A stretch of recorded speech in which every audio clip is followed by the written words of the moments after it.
Waalaikumsalam warahmatullahi wabarakatuh. Alhamdulillahirabbil alamin, la haula wala quwata illa billahil azim. Ini saya menyapa dahulu di sini ke Sekda Provinsi Jawa Barat, Kang Iwan, Bapak Setiawan Wangsatmaja, kemudian sahabat saya, senior saya, ini panutan saya, ini dari Bank Indonesia, Kepala Bank Indonesia Jawa Barat, Kang Herawanto. Wah, itu sahabat guru saya. Kemudian juga ini mitra kerja Asisten Perekonomian dan Pembangunan Provinsi Jawa Barat, Bapak Muhammad Taufik Budi Santoso. Kemudian juga namanya sama nih saudara saya, Ketua Satgas Komite Pemulihan Ekonomi Daerah KPD, Bapak Ipong Witono, sama-sama saya Indarto Budi Witono, itu Ipong Witono. Kemudian juga untuk Kepala Perangkat Daerah Provinsi Jawa Barat atau mewakili Asisten Perekonomian dan Pembangunan Kabupaten Kota Provinsi Jawa Barat. Terima kasih. Nama saya memang Jawa banget tuh, Teh Liani, tapi tadi kan sudah dibacakan CV saya secara singkat. Saya orang Bandung, Bandung asli. Jadi insya Allah udah lahir di mana? Di Santo Yusuf, SD, SMP, SMA, TK, semuanya besar sampai kuliah saya di Bandung. Jadi insya Allah cinta Bandung mah. Bahasa Sunda mah ka Bandung, Sunda pisan gitu lah. Bahasa Jawa malah agak sedikit susah. Bahasa Jawa logat tetap logat Sunda. Atau nuhun teh, namun biasa di presentasinya bisa di share kalau ada. Ini kasih beberapa waktu, berapa menit? 30 ya? Siap, izin 30 menit Bapak. Iya, oke. Saya nanti sepintas saja, tidak semua bahan mungkin akan dijelaskan secara detail karena mengenai waktu dan segala macamnya. Topik yang akan kami sampaikan hari ini adalah terkait dengan peranan TPAKD dalam pemulihan ekonomi Jawa Barat. TPAKD adalah tim percepatan akses keuangan daerah. Tapi sebelum saya menyampaikan paparan terkait TPAKD, saya mencerita sedikit tadi juga Pak Kang Herawanto sudah menceritakan, tapi saya mencoba untuk melihat apa sih potensi risiko dan mitigasi terkait dengan pandemi kemarin. Jadi kalau kita lihat, sebetulnya ada dua hal yang menjadi concern kita terkait dengan masalah risiko, itu adalah risiko likuiditas dan risiko kredit. Nah, apa yang harus kita lakukan? Kalau kita lakukan itu kalau dari sisi perbankan terutama, terkait dengan apa yang dilakukan adalah OJK. Jadi OJK kredit itu apa? Ada potensi besar sebagai akibat pandemi mengakibatkan banyak usaha-usaha yang gagal. Kan udah mungkin bapak-bapak dan ibu-ibu semua sudah paham betul bahwa dampak dari pandemi itu banyak tenaga kerja yang di PHK lah, banyak usaha-usaha yang semakin menurun bahkan bangkrut dan segala macam. Nah ini apa yang dilakukan oleh OJK adalah kita pertama adalah memperkuat struktur perbankan. Bagaimana cara memperkuat struktur perbankan? Ada beberapa hal, tetapi kita perkuat itu dari sisi bagaimana tata cara pelaporan dan bagaimana debiturnya. Karena mau nggak mau kalau debiturnya dilaporkan, debiturnya default semua akibat restru, maka akan berpengaruh ke bank. Jadi pandemi ini tidak hanya berdampak kepada masyarakat, tidak hanya berdampak kepada pelaku UMKM ataupun pelaku industri atau pelaku usaha, tetapi berpengaruh sangat besar terhadap perbankan atau industri jasa keuangan. Makanya kemudian apa yang dilakukan OJK adalah mengeluarkan ketentuan terkait dengan restrukturisasi. Jadi berpanjang terus restrukturisasi ini. Kita sudah memperpanjang dari bulan Maret 2020 untuk sampai 2021.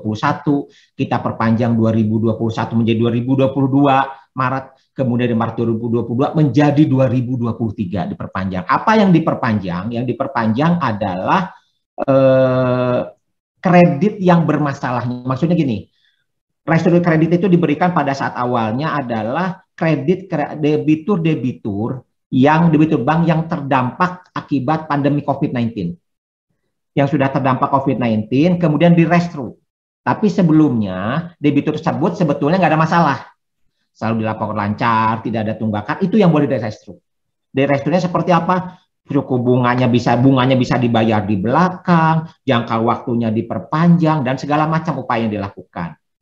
Terus apa yang dilakukan kemudian oleh bank terkait dengan ini? Kalau dahulu, kalau di restru debitur itu, maka pelaporan kualitas kreditnya akan diturunkan. Kalau di perbankan istilahnya itu ada pelaporan tanda kreditnya mulai dilancar, dalam perhatian khusus, kurang lancar, diragukan macet 1, 2, 3, 4, 5. Dulu tuh bisa 2, kemudian kalau nggak bayar bisa 3, 4, 5. Nah, dampaknya apa kalau laporannya jelek? Nanti kalau mungkin Bapak Ibu sering mendengar istilah non-performing loan. Nah, itu adalah kayak kredit yang sudah memenuhi kriteria kurang lancar, diragukan, macet. Nah, ini yang kemudian oleh OJK diminta bank itu yang tidak perlu harus dilaporkan menjadi non lancar. Walaupun nggak bayar dahulu karena di restru, tetap boleh dilaporkan lancar. Terus kedua apa? Boleh juga bank itu tidak perlu membentuk cadangan kerugian kredit macet.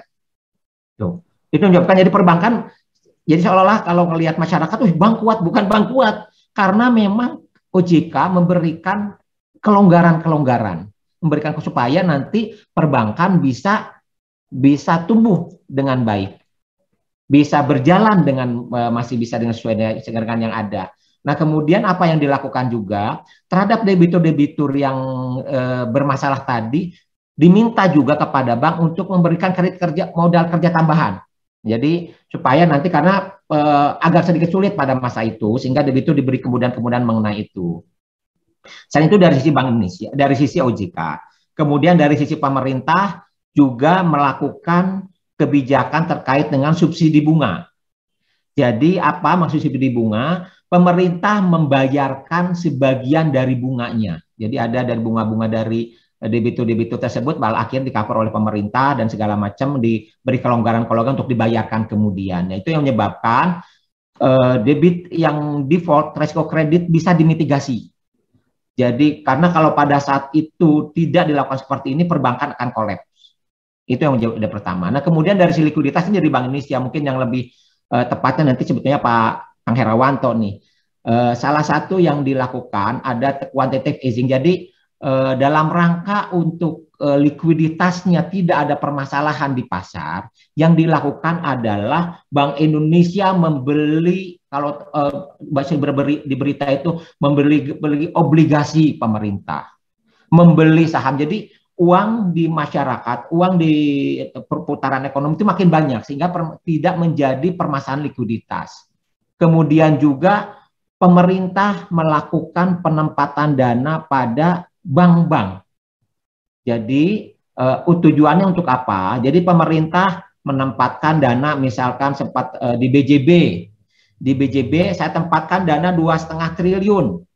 Maka kewajiban BJB adalah untuk meleverage, memberikan kreditnya kepada masyarakat. Itu bukan lagi 2,5 triliun, tapi malah 5 triliun lebih. Artinya 2-3 kali lipat dari jumlah penempatan yang ditempatkan oleh pemerintah di bank umum tersebut.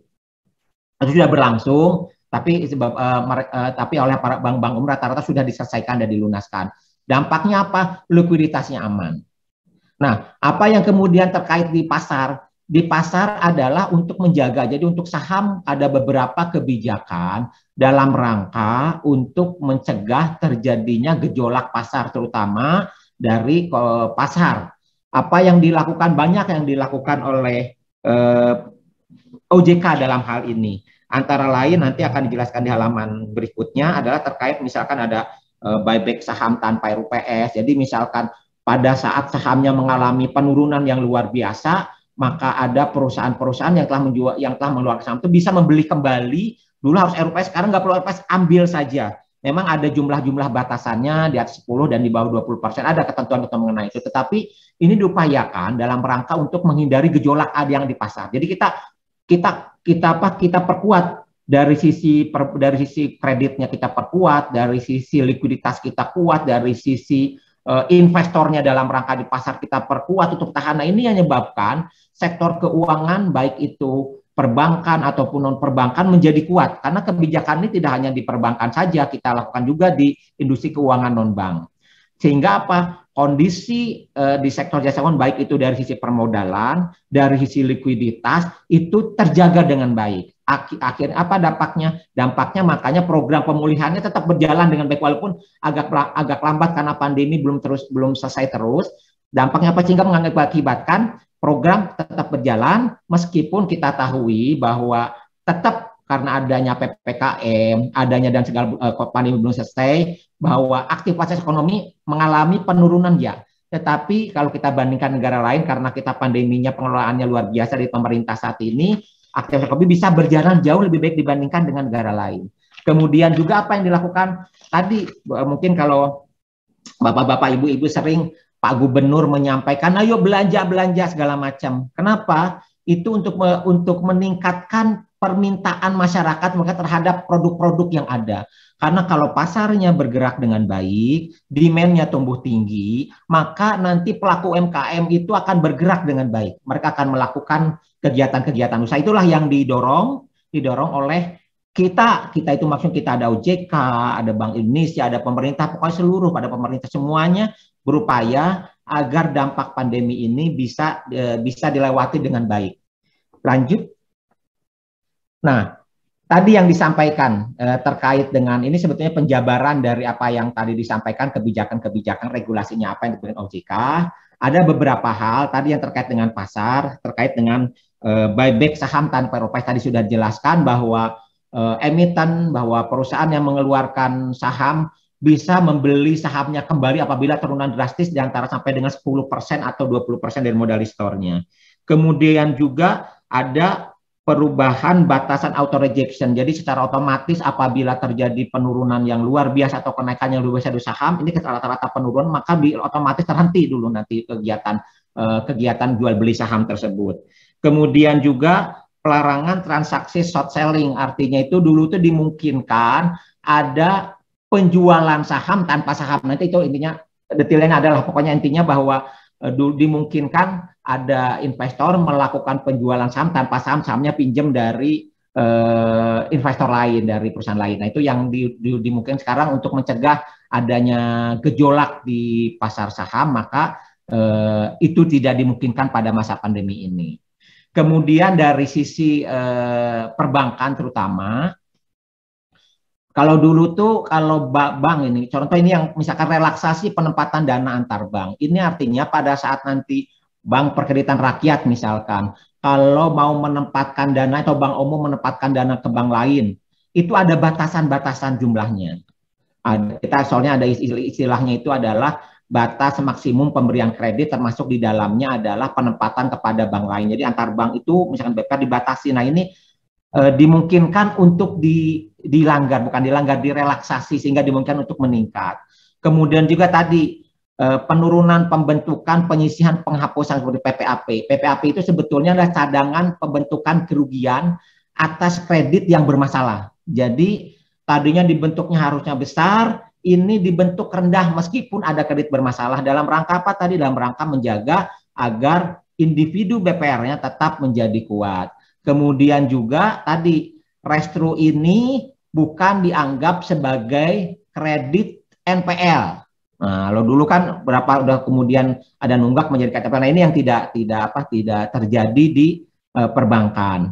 Kemudian juga ini sebetulnya terkait antara yang menjaga stabilitas optimal dalam peran SJK juga dalam membagi ruang gerak bagi sektor ini sama. Tadi ada program restru, ini kan terkait dengan kebijakan perbankan yang berdampak kepada sektor real. Kemudian juga relaksasi penilaian kualitas kredit. Kenapa ini? Tadi kalau debitur tersebut di restru, kemudian kualitasnya memburuk, ini mengakibatkan kalau debitur itu mengajukan pinjaman lagi kepada bank lain, nggak bisa. Karena sudah NPL. Nah itu juga makanya tetap dilaporkan sebagai kredit yang baik. Tapi kemudian memang ada beberapa permasalahan karena ada restru-nya. Kalau di restru sulit, makanya kemudian flag restru dalam laporan dihilangkan. Kemudian juga terkait dengan kewajiban pelaporan dari institusi jasa keuangan pada prinsipnya ini, kemudian agak diperlonggar, termasuk juga kita mendorong terkait dengan ekosistem digital UMKM. Kemudahan lainnya yang kita lakukan adalah tadi sebetulnya terkait dengan relaksasi batas penyampaian laporan, kemudian juga kita melakukan pengawasan kita by digital, by sistem informasi, ada penyelenggaraan RUPS, hanya RUPS yang biasanya harus ketemu langsung, kemudian juga kita melakukan fit and proper terhadap calon pengurus ataupun calon pemegang saham yang biasa harus ketemu langsung, kita bisa melakukan melalui video conference. Lanjut. Nah, kemudian apa yang kita lakukan di OJK terkait dengan masalah itu adalah Kelebihannya OJK adalah terkait dengan pengawasan terintegrasi. Apa yang dimaksud pengawasan terintegrasi? Dahulu kalau saya mengawasi bank, banknya misalkan punya perusahaan asuransi atau seperti dan segala atau asuransi punya bank dan kita susah komunikasikannya. Nah, ini sekarang integrasi itu kita mengawasi dalam satu bundling. Misalkan sekarang apa? Saya mengawasi BJB. BJB ini merupakan konglomerasi keuangan karena dia punya Bank BJBS, dia punya BPR, dia punya PED, perusahaan efek daerah yang disebut dengan BJB Sekuritas. Ini diawasi oleh satu kita. Jadi mempermudah kita melakukan pengawasan integrasi. Kemudian apa yang kita lakukan dalam rangka untuk penguatan? Kita sudah sedang mengembangkan pengawasannya berbasis teknologi apa yang kita sebut dengan supervisory teknologi. Ini pun akan sama juga nanti ke depannya terkait dengan bagaimana masalah pengaturannya kita menggunakan regulatory teknologi. Jadi kita proses sehingga proses pengawasannya menjadi jauh lebih baik dengan kondisi seperti ini. Kemudian yang dilakukan berikutnya adalah percepatan ekosistem digital ekonomi. Kita mencoba untuk mempercepat terkait dengan ekosistem digital ekonomi dan keuangan integrasi serta melanjutkan reformasi IKNB dan pasar modal. Kenapa kok disebutnya hanya IKNB pasar modal? Karena perbankan dulu waktu zaman di Bank Indonesia pun bahwa perbankan itu sebetulnya merupakan industri yang highly regulated. Artinya apa? Banyak aturan-aturan mengenai hal tersebut sehingga kita mengupayakan hal ini juga sama dilakukan di IKNB dan pasar modal yang belum sebagaimana kuatnya pengawasan dilakukan oleh perbankan. Kita lakukan seperti itu. Kemudian juga restru tadi kami sampaikan sudah diperpanjang karena melihat kondisi perekonomian dan belum adanya kepastian kapan pandemi akan berakhir. Apalagi disampaikan oleh pemerintah juga adanya potensi di Natal dan Tahun Baru yang kemungkinan terjadi peningkatan dari jumlah dari pandemi COVID-19 ini. Kemudian juga kita optimalkan terkait dengan peran industri keuangan, baik itu tadi dengan dukungan pembiayaan pada usaha padat karya ataupun kepada konsumsi yang memiliki multiplier efek yang tinggi. Yang kemudian terakhir adalah kemudian mengakselerasi gerak ekonomi di daerah-daerah. Ini untuk menopang ekonomi Indonesia memfasilitasi percepatan serapan government spending. Lanjut. Nah, kemudian alternatif pembiayaan yang kita lakukan bahwa dahulu masyarakat sangat bergantung sekali kepada pinjaman kepada industri jasa keuangan dalam hal ini perbankan, maka kita upayakan sekarang bank tetapi sudah digital. Jadi tidak hanya di perbankan tetapi juga kita mendorong kepada industri keuangan lainnya di luar perbankan kita yang kita sebut industri keuangan non-bank untuk menyediakan platform digital.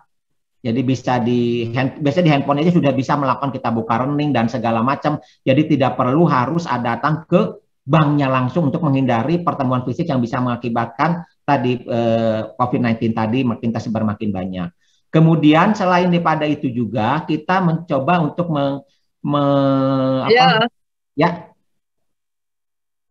kita mencoba untuk terus meningkatkan sumber pembiayaan lain merupakan dari securities crowdfunding. Artinya apa? Kita coba untuk meningkatkan penggalangan dana melalui pasar modal. Tapi ini biasanya pendanaannya untuk PMKM yang jadi kita kumpulkan biasanya itu di suatu tempat di daerah. Nanti kita pernah disosialisasikan mengenai ini kepada para OPD-OPD ya kalau salah. Jadi kita kumpulkan, misalkan di daerah itu punya ada usaha, maka para investor-investor di daerah itulah yang kemudian mendanai usaha tersebut. Kemudian yang ketiga mengenai fintech atau pinjaman online, ini yang lagi rame, banyak pertanyaan-pertanyaan pinjol. Pinjol ini memang salah satu alternatif. Kenapa begitu tumbuh pesat sekali? Karena prosesnya sangat cepat. Tetapi memang resikonya tinggi mengakibatkan bunga yang diberikan kepada debitur itu otomatis tinggi dan resikonya cukup tinggi sekali. Nanti kalau ada pertanyaan silakan. Kita sudah berkali-kali menyampaikan sosialisasi terkait dengan pinjol, tetapi yang pasti bahwa kalau masyarakat ingin melakukan pinjaman online, maka harus memastikan bahwa pinjol tersebut terdaftar di OJK. Bahkan kalau ada di aplikasinya hanya bisa camilan kalau saya kira itu. Kamera, mikrofon, dan location. Jadi kalau minta akses ke kontak, ke file, jangan itu berarti udah nggak boleh. Yang gitu pun kita yang ada yang kita tutup tidak boleh. Apalagi yang ilegal itu kan jadi masalahnya seperti itu. Bisa akses ke kontak, makanya dia bisa tahu teman-temannya, saudaranya dan segala macam sehingga terjadilah hal-hal yang tidak diinginkan. Kemudian juga kita di TPAKD nanti mungkin dijelaskan di belakang, kita mempunyai website namanya tpkdjabar.id. Ini isinya bermacam-macam, di antaranya adalah adanya fasilitas kur online. Jadi di TPAKD bersama Bank Indonesia dan pemerintah sudah mengkomunikasikan sedemikian rupa, ada 6 bank, banknya Bank Himbara, tapi di luar BTN kalau salah ya. Ada Bank Mandiri, Bank BNI, BRI, BJB, BSI, BCA. Itu mereka sudah siap dengan ini. Kemarin kita buka dalam kurun waktu September Oktober aja ada sekitar 97 hampir 2,5 miliar pengajuan.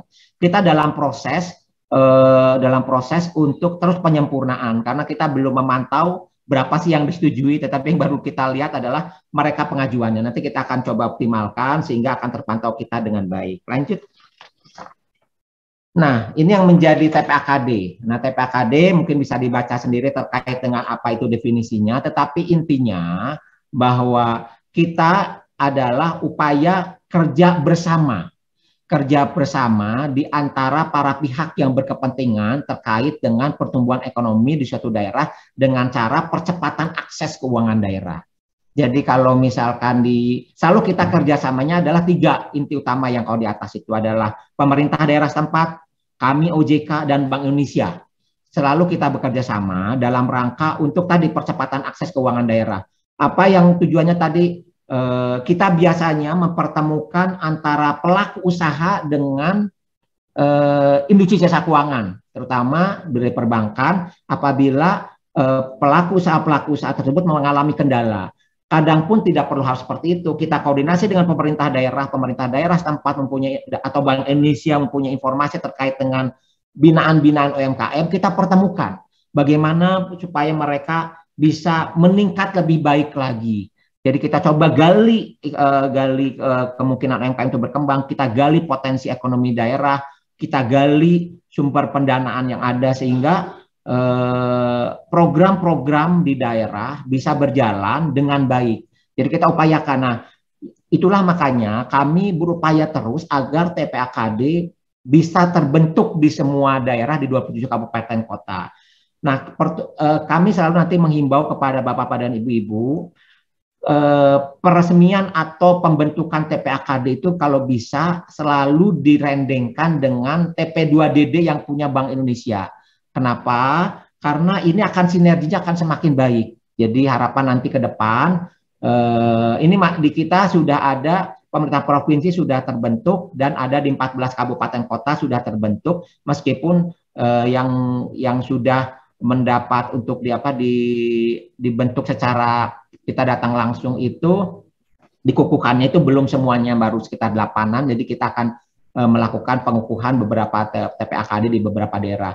Makanya kami mendorong, yuk, karena apa? Karena kita coba gali bersama. Kita mencoba nanti diskusikan dengan pemerintah daerah setempat, kita lihat potensi ekonomi apa sih yang bisa ditingkatkan. Debitur ada masalah apa di daerah? Tidak hanya bicara nanti di sektor pertanian, kita bicara bisa di peternakan, kehutanan, dan segala macam. Ada beberapa produk nanti yang akan kita ceritakan bagaimana itu bisa akhirnya mengakselerasi pertumbuhan ekonomi di daerah. Lanjut. Nah, ini beberapa hal yang kita lakukan di TPAKD. Tadi yang saya sampaikan, TPAKD itu selalu berupayakan bersinergi dengan TP2DD, tim percepatan dan perluasan digitalisasi daerah. Karena makanya kami mendorong, yuk kita sama-sama untuk TPAKD dan TP2DD bersama-sama. Nah, tadi sudah disampaikan, apa yang kita lakukan dalam rangka TPAKD dalam perluasan akses keuangan adalah salah satunya yang dilakukan petani milenial. Nanti rincian bagaimana kegiatan petani akan kita ceritakan. Kemudian juga pemberdayaan UMKM business matching. Ini maksudnya apa? Secara garis besar adalah memberikan kesempatan kepada UMKM yang dahulu susah mendapatkan fasilitas pembiayaan karena bank-bank agak khawatir resikonya semakin tinggi, kita coba komunikasikan dengan off-takernya, ada avalisnya, sehingga mereka bisa akhirnya memperoleh pendanaan dari bank. Kemudian juga ada istilahnya kredit mesra, kredit untuk masyarakat ekonomi sejahtera, nanti diceritakan ini sebetulnya program khusus dari Bank BJB. Nah, selain itu juga kita perluas akses keuangan itu dengan cara kita membundling vaksin itu simpel. Jadi simpel di sini adalah simpanan pelajar. Jadi kita mengupayakan TPAKD di sini adalah yuk selain kita vaksin bagi pelajar buka sekalian simpanan pelajar. Meskipun kemarin ada untuk diingatkan kembali agar simpanan pelajar ini jangan hanya sekali doang kemudian tidak bertambah, tetap harus dipantau terkait dengan monitoring mutasinya. Kemudian juga kita melakukan edukasi dan literasi. Kita salah satunya adalah dengan ini programnya Pak Gubernur yang luar biasa dengan Skop Percinta, sekolah perempuan menggapai cita-cita dan impian dan cita-cita. Ini udah ada wisudanya, nanti akan jelaskan di belakang. Itu upaya-upaya yang dilakukan dalam rangka memberdayakan perempuan, karena sebetulnya Menteri Keuangan itu di kita aja sudah Indonesia perempuan, di keluarga pun sebetulnya Menteri Keuangan itu adalah perempuan. Kemudian tadi sampaikan kita punya website TPAKD Jabar ID yang tidak hanya kur online, tapi juga termasuknya di dalamnya kita koordinasi dengan Komite Pemulihan Ekonomi Daerah. Dengan di dalam TPAKD Jabar ini ada namanya Recovery Center. Recovery Center ada apalah keluhan-keluhan masyarakat terkait dengan masalah apapun terkait dengan masalah keuangan. Kemudian tadi terkait inklusi digital, nanti ini yang ranahnya Bank Indonesia terkait dengan tim percepatan dan perluasan digitalisasi daerah. Lanjut. Nah, kemudian tadi PTN milenial. Apa yang dilakukan PTN milenial? Ini PTN milenial ini sebetulnya mengoptimalkan generasi muda yang ada dan mengoptimalkan ketersediaan tanah yang belum secara optimal diberdayakan. Jadi apa yang dilakukan ini biasanya dari beberapa, kita artinya ada website, kalau Bapak-Bapak Ibu perhatikan ada website petanimilenial.jabarprof.go.id. Di sana itu mereka itu menginformasikan terkait dengan PTN milenial. Mereka membuka informasi kira-kira program ke depan itu ada apa. Nah, biasanya karena kita akan selalu nanti dengan digitalisasi akan kaitnya. Kemudian juga mereka juga punya IG, biasanya punya medsos terkait dengan masalah petani milenial. Sehingga nanti diharapkan biasanya rekrutmennya dilakukan secara online. Jadi ada 5 OPD kalau tidak salah di sini. Ada ketahanan pangan dan peternakan, kemudian juga ada tanaman pangan dan hortikultura, kemudian ada perkebunan, kehutanan, perikanan, dan kelautan. Jadi mereka akan melakukan seleksi terhadap para pemuda. Jadi petaninya di antara 19-39 tahun untuk mengevaluasi ide-ide kreatif apa yang mereka miliki. Nanti dari ide-ide itu nanti mereka akan mencoba untuk memberikan semacam modal nantinya, memberikan modal. Kalau misalkan tadi bisa jadi modal, bisa jadi tanah, bisa segala macam lah. Atau ada dana CSR dari perbankan dan segala macam dalam rangka untuk mempermudah untuk menyukseskan terkait PTN milenial. Karena ini jargonnya Pak Gubernur adalah tinggal di desa, rezeki kota, bisnis mendunia. Jadi itu diupayakan. Nah, ini sudah ada beberapa hal di sini disampaikan bagaimana ada di tanaman hias yang sudah ini ekspor ke beberapa negara.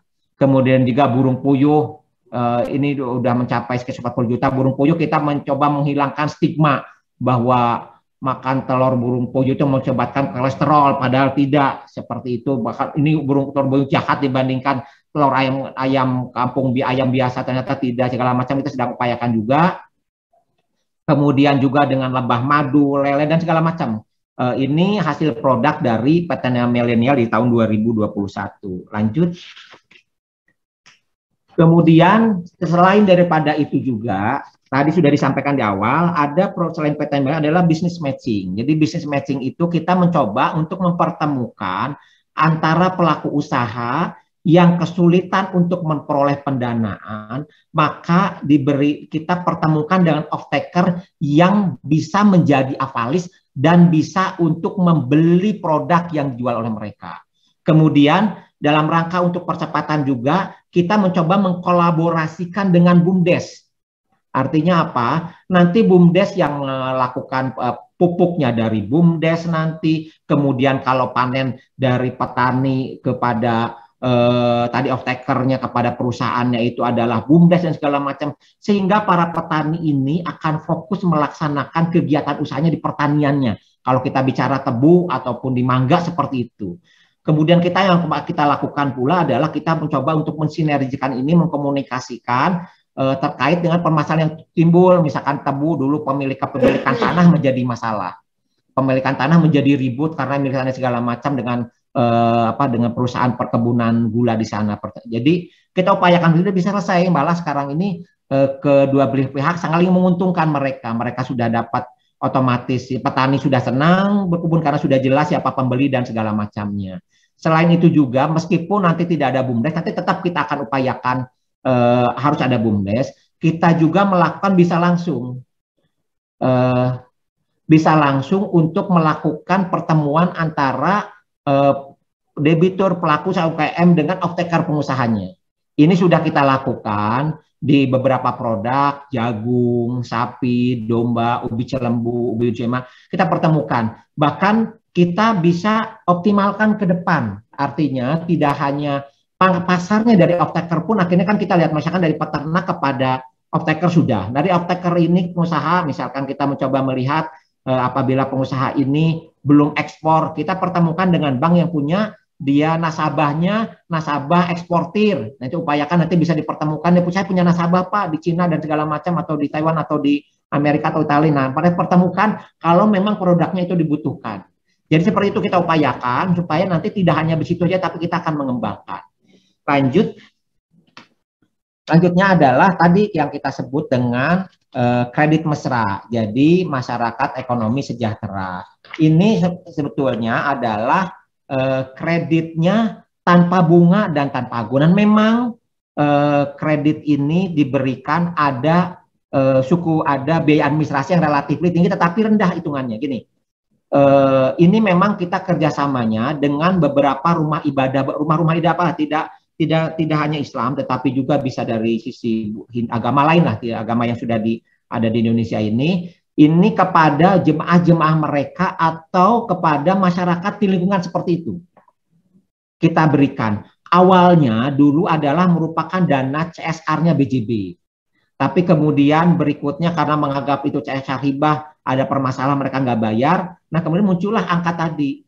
Jadi mereka ini untuk pembiayaan untuk melawan rentenir ini diberikan pelatihan karena rata-rata mereka itu bukan yang bankable, sehingga mereka diberikan pelatihan, mereka berada dalam satu kelompok 5 sampai dengan 10 orang dan segala macam, baru kita berikan kredit sehingga dan artinya apa kemudian kelihatannya bahwa ini menjadi bagus karena NPL-nya pun di bawah 1%. Karena tadi mereka misalkan karena tanpa bunga jadi nggak ada denda, nggak ada apa, dia nggak perlu agunan. Yang penting bahwa usahanya bisa memberikan kapabilitas untuk mengembalikan dananya. Jadi sekarang ini sudah sampai dengan ada sekitar 4.209 itu number of account-nya, ada jumlah rekeningnya dengan jumlah tersalur sekitar 19,7 miliar. Tetap kita optimalkan, nanti mudah-mudahan bisa mencakup seluruhnya. Nah, harapan nanti dari Bapak Ibu ada informasi mengenai rumah ibadah dan segala macam bisa langsung kita coba koordinasikan dengan BJB. Lanjut. Nah ini, vaksin itu simpel, mohon maaf agak lebih dikit waktunya, vaksin simpel. Salah satunya adalah kejar. Kejar itu adalah satu rekening, satu pelajar. Jadi singkatan sebetulnya. Jadi harapannya apa? Harapan kami adalah seluruh pelajar di Jawa Barat, terutama sudah melek terhadap industri jasa keuangan, terutama dalam hal ini bank. Kita memberikan literasi memberikan literasi kepada mereka, ini loh pentingnya mereka, sehingga budaya mereka adalah budaya menabung dari awal. Jadi bukan karena ada informasi budaya karena sekarang tidak, budaya nabung sudah awal, sehingga mereka berharapan kami itu bisa menjadi game changer, bisa menjadi penyambung lidah kepada orang tuanya bahwa ini loh dari kecil kita sudah diajarkan menabung, kayak lagu Titik Puspa, menabung, kemudian nanti kalau ada keperluan tambahan, misalkan bisa melakukan kredit, tetapi diutamakan adalah tadi menabung dulu budayanya. Kenapa kita banding dengan vaksin? Kenapa vaksin? Karena kita tahu bahwa vaksin itu adalah salah satu game changer dalam rangka untuk pemulihan ekonomi. Semakin baik, semakin tinggi banyak orang yang divaksin, maka tingkat kepercayaan semakin tinggi, herd immunity semakin terjaga dengan baik, maka secara otomatis pemulihan ekonomi bisa berjalan dengan baik. Nah, itu kita banding dengan sempat pelajar. Jadi pelajar pun sebetulnya salah satu upaya kita agar mereka bisa menyebarkan aura untuk rajin menabung. Kita kuat zaman dulu resesi dan segala macam, krisis segala macam, karena kita kuat di tabungan. Jadi kita banding, jadi tahun ini kita sudah di 27 kabupaten kota sudah dilakukan, ada sekitar 70 SMP dan SMA, ada sekitar 29.000 pelajar. Ini belum termasuk mereka yang pembukaan rekening satu pelajar tidak melalui vaksin, karena kita pun ada di bulan Oktober ini kita kan ada melakukan kegiatan bulan inklusi keuangan, jadi kita banyak, sudah hampir 54.000. Lanjut. Nah, kemudian apa yang kita lakukan berikutnya adalah terkait dengan digitalisasi layanan keuangan daerah Jawa Barat. Jadi ini tadi sampaikan, ini adalah sinergi kami TPAKD dengan tim percepat akses keuangan, dengan tim TP2DD untuk Jabar yang merupakan, jadi Jabar merupakan provinsi yang digital. Jadi ada beberapa terkait dengan ini, nanti mungkin bisa dibantu dengan Kang Herawanto yang lebih paham sekali terkait dengan masalah ini. Ada sistem Salur Desa Sisalsa, ada Smart Village, ada Internet Banking Corporate, kemudian juga BUMDes sebagai payment point online untuk banking dan agen laku pandai, kemudian juga ada KRIS untuk BUMDes, ada sistem keuangan desa Sikedes online. Lanjut. Nah, kemudian tadi disampaikan kita punya produk yang namanya TPAKD Jabar. TPAKD Jabar ID ini kita bisa buka. Kita punya aplikasinya sudah ada di web ataupun di aplikasi di Google Play, tinggal dibuka, nanti cari TPAKD Jabar, nanti ada dibuka TPAKD Jabar, nanti di sana di salah satu produk dari TPAKD Jabar disebut itu adalah pilihannya KUR online. Jadi tadi sudah disampaikan ada 6 bank penyalurnya. Kemudian juga dari saya sampaikan tadi bahwa hanya kurun waktu 2 bulan saja sudah pengajuan sekitar 2,5 miliar kalau nggak salah totalnya dari 97 debitur itu, dan sudah mulai banyak dikunjungi oleh masyarakat Jawa Barat. Kita minta bantuan juga kepada bapak-bapak dan ibu-ibu untuk mencoba menyebarkan bahwa yuk KUR online tidak perlu harus datang ke banknya dahulu, ajukan dahulu seperti ini, nanti kami sudah berkoordinasi dengan 6 bank penyalur KUR ini, mereka akan melakukan secara digital, secara online, jadi tidak perlu datang ke bank dahulu. Lanjut. Nah, kemudian tadi terkait dengan Skoper Cinta. Skoper Cinta ini produknya Pak Gubernur yang katanya senang dengan menggunakan istilah-istilah singkatan yang mudah melekat di kepala, mudah selalu diingat oleh kita semua. Tadi Skoper Cinta, Sekolah Perempuan Capai Impian dan Cita-Cita. Ini adalah untuk meningkatkan peran perempuan Jawa Barat. Jadi di sana itu ini tidak dalam bentuk uang ya, ini benar-benar kayak orang sekolahan saja yang dalam rangka untuk mengedukasi. Di sana prosesnya juga bisa saling sharing, bisa menceritakan dan segala macam. Kita pun mengundang para ahlinya dalam rangka untuk bicara.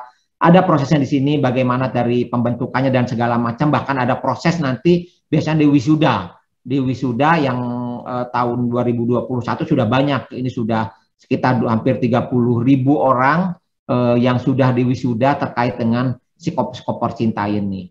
Lanjut. Nah, ini mesti nyambung tadi dengan aplikasi TPAKD Jawa Barat tadi itu, fiturnya tidak hanya kur online juga, tetapi ini ada beberapa fitur recovery center tadi untuk menampung aspirasi masyarakat yang terdampak terutama usahanya dari COVID-19. Kemudian selain kur juga, kemudian juga kita ada artikel-artikel. Memang ini belum fully terisi penuh karena memang kita sudah koordinasi dengan Pemprov Jabar, dengan Bank Indonesia, sudah ada adminnya masing-masing apabila akan melakukan penginputan informasi yang bisa dimasukkan ke dalam. Jadi belum penuh, tetapi minimal kita sudah ada informasi-informasi yang diberikan kepada masyarakat yang bisa diakses dengan mudah. Lanjut, saya pikir tidak lama lagi ini recovery center, bahwa di sini ada terutama ada enam sektor yang terkena dampak. Jadi recovery center di sini salah satunya tindak lanjutnya adalah kami sudah mempertemukan sektor-sektor ini juga dengan perbankan. Karena ini kan masalahnya ada permasalahan yang ada di masing-masing sektor terkait dengan kondisi pandemi yang mengakibatkan kondisi usahanya memburuk sehingga mereka mengeluhkan dan segala macam. Bagaimana bank ini kok beda dengan yang dibicarakan OJK tapi di lapangan seperti beda. Kita pertemukan langsung. Ini di bawah koordinasi dari Pak Ipang Witono ini, Pak Witono. Kemudian koordinasi di beberapa tempat tidak di OJK, bahkan bahkan di beberapa tempat termasuk juga di Bank Indonesia. Jadi kita bergilir. Tetapi di luar itu juga OJK mempertemukan ada pengusaha-pengusaha memang seperti kemarin itu dari GIPI Gabungan Pengusaha Indonesia, terutama untuk yang PHRI, perhotelan dan restoran dan segala macam itu, ketemu dengan perbankan belum puas. Iyo, kita pertemukan dengan perbankannya sehingga bukan tercapai artinya unek-uneknya mereka tersampaikan dan bank pun menyampaikan apa yang terjadi di lapangan. Jadi kita upayakan apa yang bisa kita berikan, kita optimalkan. Jadi koordinasi yang penting kita lakukan, selalu kita koordinasi dengan KPED lah, dengan Bank Indonesia, terutama juga dengan pemerintah provinsi ataupun pemerintah daerah setempat. Lanjut, ini yang terakhir informasi terkait dengan terbentuknya TPAKD yang sudah ada. Jadi sudah ada 16, sekarang ini 16 untuk yang kabupaten kota dan 1 provinsi. Ini masih ada PR beberapa tempat. Dan PR ini harapan tuh bagi yang sudah terbentuk selalu berkoordinasi agar program-program optimalisasi di daerah itu bisa berjalan dengan baik. Artinya apa? Yuk, mana sih sebetulnya perbankan itu membutuhkan informasi terkait UMKM yang layak dibiayai. Bahkan yang belum layak pun tidak ada masalah. Kita nanti bisa koordinasikan karena beberapa bank itu sudah menyiapkan tempat juga dalam rangka untuk mereka menjadi bankable. Bahkan mudah-mudahan juga Bank Indonesia dulu kan suka ada namanya apa tuh Pak Herawanto